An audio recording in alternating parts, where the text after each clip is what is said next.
There seemed to be a lot of excitement for Need for Speed Unbound as it approached its launch at the start of December. Along with this, there is always a lot of talk online about the desire for Burnout to return or for MotorStorm to make a comeback. Looking at all this, you'd think arcade racing was on the cusp of a revival, with Burnout ready to soar back into our lives as the king of arcade racers. The reality though is that these series are dead, and as the sales for Need for Speed Unbound have shown, even that franchise is on life support. The golden age of PS2 and PS3 arcade racing is now long gone, and it is never coming back. I'm Mark from RacingGames, and I think it's time we all accept that arcade racing is dead.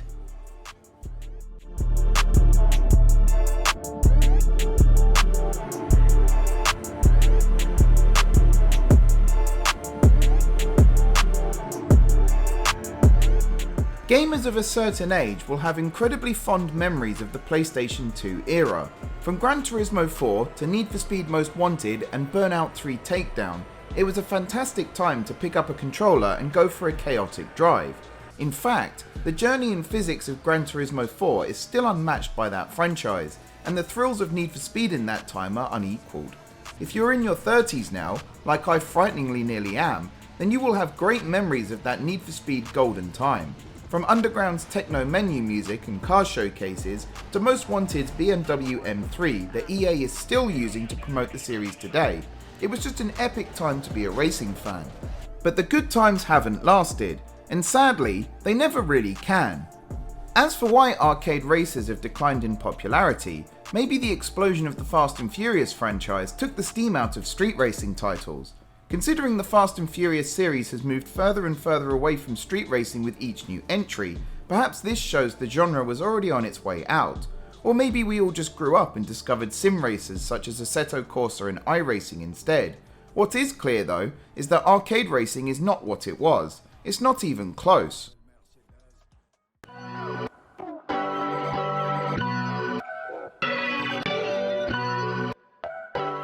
Sales for Need for Speed Unbound have been remarkably slow. The game was almost immediately discounted by up to 30% by physical retailers, while player counts on Steam barely edged past Assetto Corsa on release, and have since quickly faded away. Even the success of the Forza Horizon series has eroded over time. While the series peaked for many at Forza Horizon 2 or 3, the biggest success commercially was Forza Horizon 4, with 2021's Forza Horizon 5 release almost immediately panned as a reskin and quickly fading from consciousness, leaving little to no trace. For new releases to suffer from sliding sales so early into release is alarming, to say the least. Criterion have already suffered the consequences of Need for Speed Unbound's slow start, with several key members moving on to pastures new within days of the game hitting the market. This is never a good sign, and the fate of the whole Need for Speed franchise could now be in the balance as a result. As for Forza Horizon 5, during the early stages, while the convoy system was broken and other issues were plaguing the game, players flocked back to Forza Horizon 4, resulting in more players racing around Scotland than Mexico. Again, this is not a good sign that new arcade releases are going to keep the genre alive. While no one thing is to blame for the decline of sales and popularity of arcade racers, we have noticed one common factor amongst many dying racing franchises.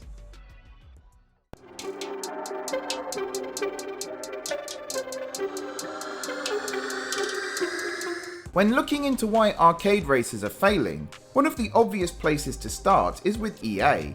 As the publisher of Need for Speed, Burnout and Road Rash amongst others, they had a huge hand in the arcade racing scene and profited nicely from it. The problem is that EA then discovered how to not just profit from games, but to get obscenely rich from them. The creation of Ultimate Team within their sports franchises and loot boxes within their other franchises was a cash generation machine like nothing else. But there is no way to successfully transfer that system to racing games. No one is going to buy a pack to get new shapes for their car customization or a new exhaust. As a result, the racing genre has become less important to EA. Burnout was wrapped up and mothballed. Need for Speed became a hot potato franchise, chopping and changing studios and suffering from a lack of creativity, and the F1 series has evolved into an attempt to push microtransactions into making players buy sunglasses, baseball caps, and other pointless aesthetics that you'll never see again, otherwise known as F1 Life. Some developers have broken away from the EA machine, and are currently working on exciting new arcade races such as Recreation, tipped to be a spiritual successor to Burnout, but without a proper foothold in the industry, these breakaways could end up meeting the same fate as their predecessors. EA may be a cause of the decline of arcade racers, but there is something else out there that's also drawing players away.